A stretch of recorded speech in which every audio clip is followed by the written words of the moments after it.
It's late June, 1997. Two boxing titans are locked in combat under the bright lights of Las Vegas.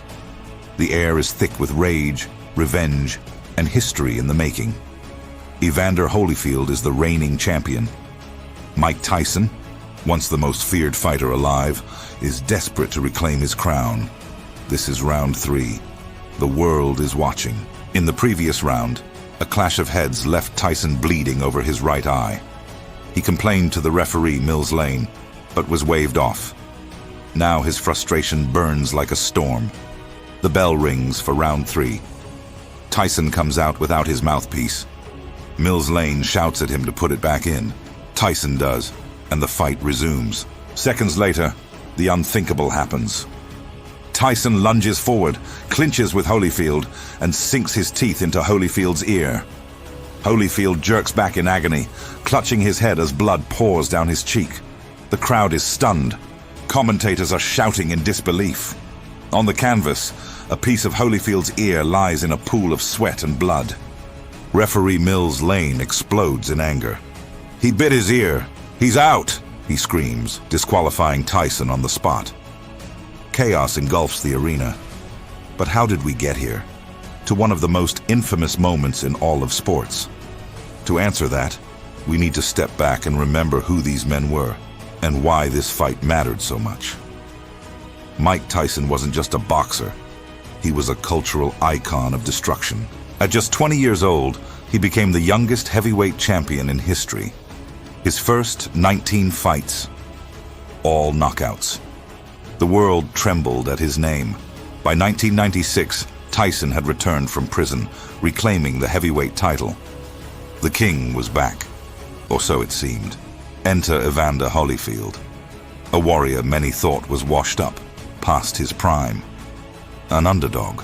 But when they fought in November 1996, Holyfield bullied the bully. He knocked Tyson down in the 6th and stopped him in the 11th. The world was stunned. The invincible Tyson was human. 7 months later, the rematch was set. Tyson versus Holyfield II. The sound and the fury, millions of dollars on the line, the heavyweight crown at stake. And for Tyson, redemption, revenge, and pride. To feel this moment, we need the soundtrack of 1997. The #1 song in America, I'll Be Missing You by Puff Daddy and Faith Evans. The top movie at the box office, Face Off. Nicolas Cage and John Travolta swapping faces. And just 2 days earlier, a children's book hit UK shelves, Harry Potter and the Philosopher's Stone. Nobody knew what was coming. Meanwhile, in space, Russia's Mir space station was literally struck by a supply ship. June 1997 was a month of chaos, on Earth and beyond. Back in Vegas, chaos ruled the ring. Tyson stalked like a wild animal. Holyfield bled, clutching his ear. The referee waved it off. Disqualification. The bite fight was born. Tyson's aura shattered. Holyfield scarred forever. And the world speechless. But why did Tyson do it? What drove him to that savage bite? To find out, we need to rewind the clock. In part 2, we'll dive deep into the origins of the Tyson-Holyfield rivalry and the demons that set the stage for that night of chaos. To understand why Mike Tyson bit Evander Holyfield's ear, we need to rewind the clock. Way back to the 1980s, a young Mike Tyson exploded onto the boxing scene like a force of nature. Trained by the legendary Cus D'Amato, Tyson wasn't just a fighter, he was a phenomenon, a wrecking ball in human form. By the age of 20, he became the youngest heavyweight champion in history. His fights were often over before they even started, with opponents getting knocked out in mere seconds. He was fast, he was brutal, and frankly, he was terrifying. People didn't just come to watch him fight, they came to witness destruction. But then, there was Evander Holyfield. His story was completely different. He wasn't built on fear, he was built on faith. Holyfield won a bronze medal at the 1984 Olympics and made the gutsy move from cruiserweight to heavyweight, a jump most fighters wouldn't even dream of. He carried a warrior's spirit into every fight. While Tyson relied on raw intimidation, Holyfield relied on relentless discipline. He studied his opponents meticulously, outlasted them, and broke their will, round after grueling round. For years, the boxing world fantasized about a Tyson versus Holyfield showdown. The destroyer versus the underdog. Two titans destined to collide. But fate had other plans and delayed the inevitable. In 1992, Tyson was convicted of rape and spent 3 years in prison. The mega fight was suddenly off the table. While Tyson was behind bars, Holyfield's star continued to rise. He defeated Buster Douglas and went to war with Riddick Bowe. He didn't just stay relevant, he dominated the spotlight. By 1995, Tyson was out and looking for a comeback. The dream fight was finally back on. In November 1996, they finally met. Tyson versus Holyfield. The fight the entire world had been waiting for, but Holyfield did the unthinkable. He absorbed Tyson's legendary power. He bullied the bully, and in the 11th round, he stopped him. Tyson was utterly humiliated. 7 months later, the rematch was set. Tyson demanded redemption. Holyfield demanded respect. The stage was set for the sound and the fury, the night that would descend into chaos. This wasn't just boxing anymore. This was war. By the summer of 1997, the rematch was set. Tyson versus Holyfield 2. It was billed as the sound and the fury, and it lived up to every bit of that name. The MGM Grand in Las Vegas was absolutely electric. Neon lights blurred across the strip as fans, celebrities, and high rollers from all over the world poured into the arena. Everyone wanted a ringside seat to history. For Mike Tyson, this wasn't just another title fight. This was personal. This was for revenge. Just 7 months earlier, Evander Holyfield had done the unthinkable. He had humiliated Mike Tyson. He had stopped him. This time, Tyson vowed things would be completely different. "I want my belt back," Tyson declared to the press. He headbutted me. "This time, I'll finish him." The fury in his eyes was unmistakable. But Holyfield, as always, was the picture of calm. He was grounded, a man of unshakable faith. While Tyson paced like a caged animal consumed by anger, Holyfield prayed. He wasn't afraid. He wasn't backing down an inch. The world was captivated by this clash of personalities. Pay-per-view orders were already shattering records before the first bell even rang. Analysts and fans argued endlessly.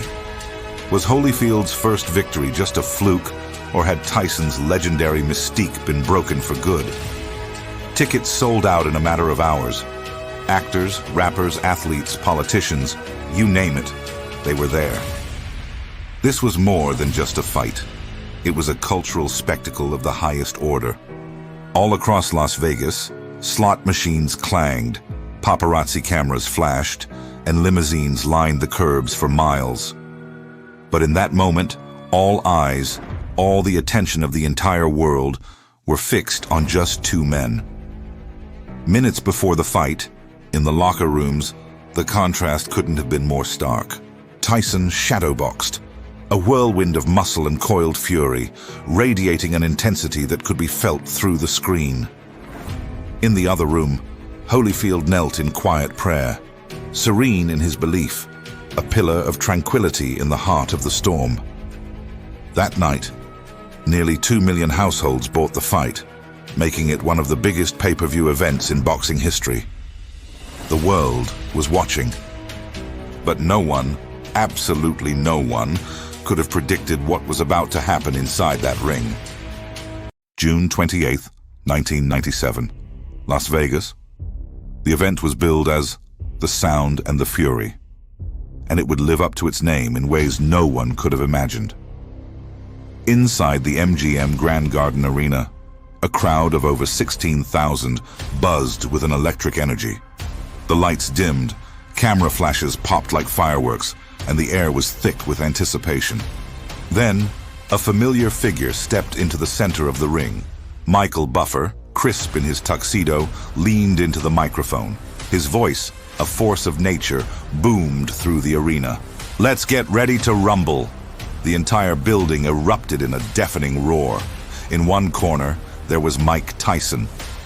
Once the undisputed king of the heavyweight division, he was now a predator hungry for redemption, a fighter desperate to reclaim his throne. Across from him stood Evander Holyfield, the real deal.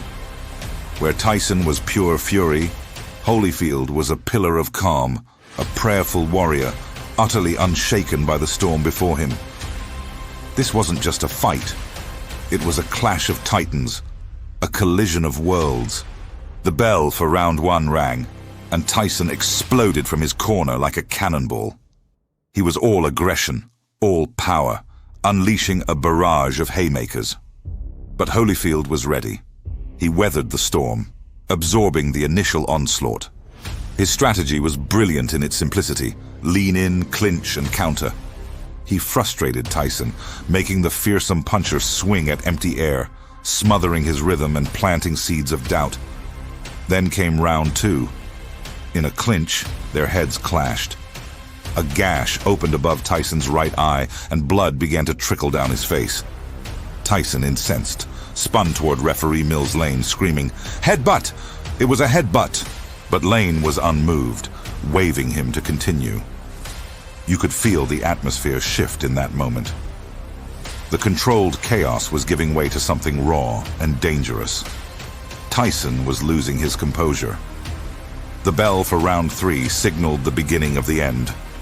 Tyson charged out of his corner, but something was missing: his mouthpiece. Referee Mills Lane immediately stopped the action, forcing a reluctant Tyson to put it back in. As he did, his eyes burned with an unholy rage. He was no longer just a boxer. He was a man possessed, stalking forward with pure, unfiltered fury. And in the seconds that followed, this championship bout would spiral into one of the most bizarre and shocking moments in the entire history of sports.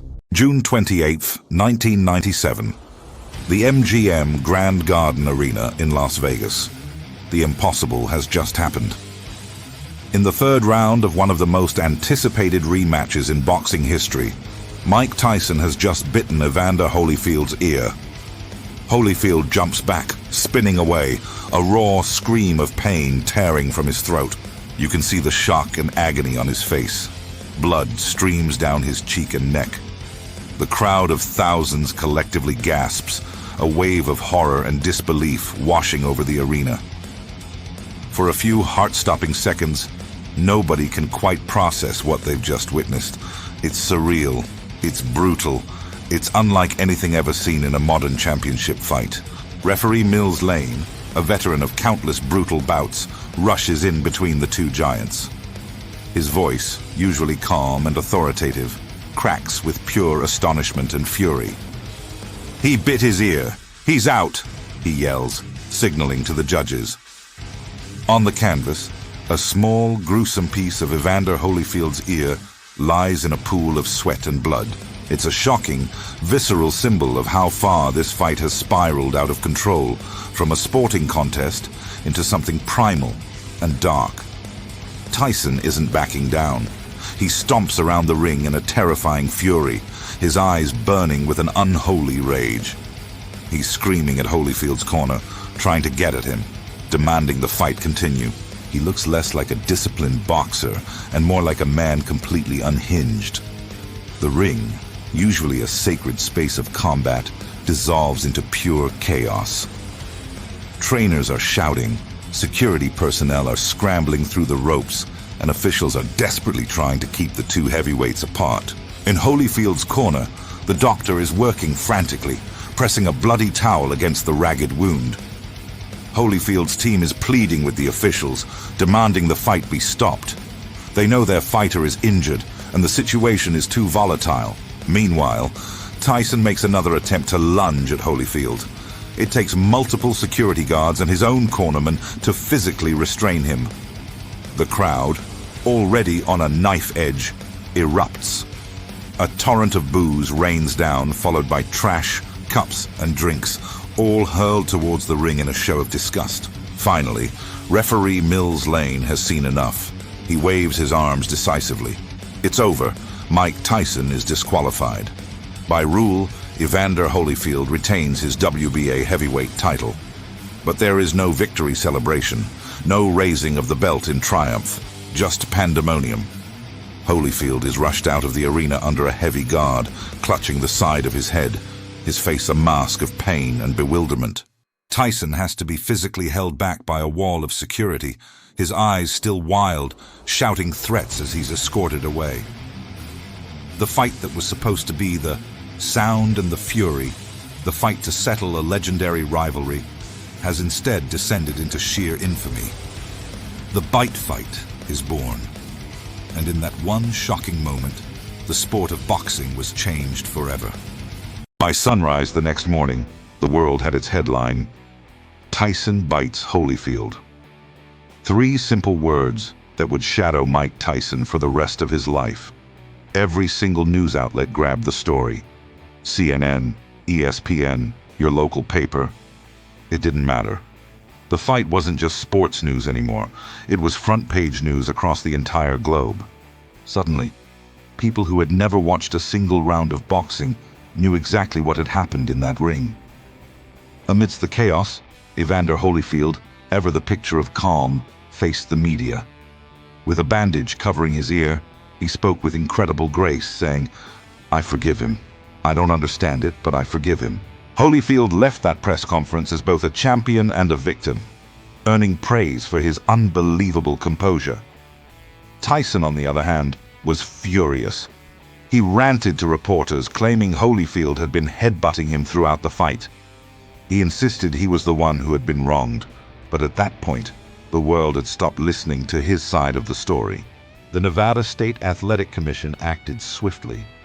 They hit Tyson with a massive $3 million fine. And then came the real blow. They revoked his boxing license indefinitely. The baddest man on the planet was officially banned from the sport he dominated. The public was completely divided. Was Tyson a monster? Or was he just a man who finally snapped under immense pressure?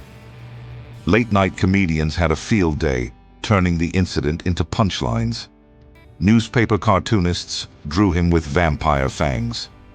The bite fight instantly became a fixture in pop culture history. Remember, 1997 was a year packed with huge headlines. We had the tragic death of Princess Diana, political scandals brewing in Washington, and the dot-com boom was just beginning. Yet, even with all that noise, Tyson's bite managed to cut through everything. Holyfield went back to his life, back to his training, back to his church. The scar on his ear became a strange, almost legendary badge of honor. Tyson, however, was facing a completely different reality. Millions in fines, his career frozen, and a reputation that was utterly shattered. But here's the thing about the Mike Tyson saga. It was far from over. Not even close. Because even after the bite, after the fines, after the public outcry, the world simply couldn't look away. What happened next would be just as unbelievable. After the bite fight, Mike Tyson's empire collapsed. The world's most feared boxer was banned, his license revoked, his reputation left in ruins. Without fights, there were no paydays. The hundreds of millions he had earned vanished like smoke. Lavish mansions, a fleet of luxury cars, endless lawsuits, and crushing debts. Everything caught up. By 2003, Mike Tyson, the baddest man on the planet, filed for bankruptcy. While his fortune disappeared, the world laughed. He wasn't just a fallen champion, he was a global punchline. Cartoons, late-night talk shows, comedy skits. Everywhere you looked, the bite was the joke that never seemed to get old. Tyson, raw and unpredictable, only made things worse. He lashed out at reporters, insulted interviewers, and threatened opponents, often speaking like a man completely unraveling in real time. His life spiraled into a chaotic cycle of arrests, substance abuse, and violence outside the ring. Meanwhile, Evander Holyfield kept moving forward. Though his career inevitably slowed with age, He carried himself with the same discipline and quiet faith that had defined him. The contrast between the two men had never been sharper. One, a symbol of grace; the other, a cautionary tale of chaos. In 1999, Tyson's license was reinstated, and he stepped back into the ring. But something was missing. The terrifying aura that once paralyzed opponents was gone. The fear he commanded had been replaced by morbid curiosity. The bite had followed him back into the spotlight, and it had broken his spell. Yet, even in his decline, people couldn't look away. Tyson remained magnetic, a figure of both pity and fascination. Every press conference was an event, every soundbite a headline. The world watched, wondering what would happen next. Because the bite fight, as shocking as it was, wasn't the end of Mike Tyson's story. In many ways, it was the start of something even stranger. A journey of redemption no one could have predicted. If you're captivated by this incredible saga, make sure you hit that subscribe button and turn on notifications. Years passed. Mike Tyson wasn't feared anymore, but he certainly wasn't forgotten. The world had moved on, but his story was far from over. In 2012, Tyson stepped onto a different kind of stage, Broadway. His one-man show, Undisputed Truth, was a revelation. For the first time, he told his own story, in his own words. It was funny, it was raw, and it was brutally honest. He laid bare his triumphs and his deepest flaws, and audiences were captivated. The man behind the myth began to emerge. Then came Hollywood's surprising embrace. Tyson made a cameo in the blockbuster comedy The Hangover, playing an exaggerated version of himself, complete with a tiger and a piano. It was self-aware, it was hilarious, and it was a genius move. This new, more approachable Tyson made audiences fall in love with him all over again, not as a fighter, but as a personality. In 2019, he found yet another new medium, the podcast. Hot Boxin' with Mike Tyson became a huge hit. Sitting in a smoky studio, he traded stories with celebrities, fellow fighters, and rappers. The man who was once the most terrifying athlete on the planet now came across as thoughtful, wise, and at times even gentle. He spoke about philosophy, vulnerability, and the lessons he'd learned from a life of extreme highs and lows. And then came the moment no one saw coming, a moment of pure reconciliation. Mike Tyson and Evander Holyfield, two men forever linked by one of the most infamous moments in sports history, sat down together. They talked, they laughed, and they shook hands. The bitter rivals, bound by blood and a piece of an ear, had become friends. The long, ugly chapter of their rivalry finally closed with forgiveness. The man once branded a monster had transformed into something entirely different. A survivor, a cultural icon, a complex human being who stumbled, fell harder than most, and somehow, against all odds, rose again. He didn't erase his past, he owned it.